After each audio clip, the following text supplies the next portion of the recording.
Another day, another crisis in Victoria's hospitals. This time, the bureaucracy stands in the way, clogging up beds with health patients unable to be discharged, costing the taxpayer millions of dollars. According to Federal Minister Bill Shorten, NDIS patients, at no fault of their own, by the way, are waiting on average of 160 days to leave hospital at a cost of at least $2,300 a day.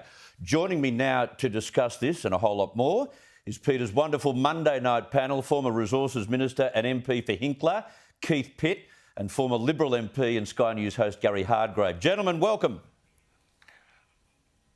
G'day, Chris. Keith. G'day. Gary, Victoria has chronic ambulance ramping, hospital delays. They can throw all the money they want at the problem. They like to have lots of zeros on the cheque. But doesn't this prove that it's actually the bureaucracy that needs a rocket under it?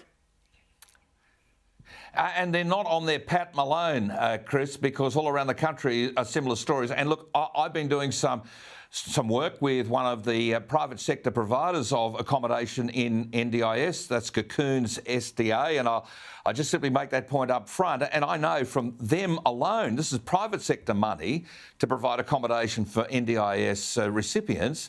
They've got 100 beds available tonight, right now, and 90 of them in one building alone in the middle of the CBD of Melbourne. So, you know, the private sector is what the NDIS is about, the private sector response to this public policy issue, and the partnership between government and the private sector around the country can make the difference. So it's such a pity that the state-based bureaucracy is still caught up in the pre-NDIS approach to all of this, and they need to surrender these beds. They need to do it now. There are beds available.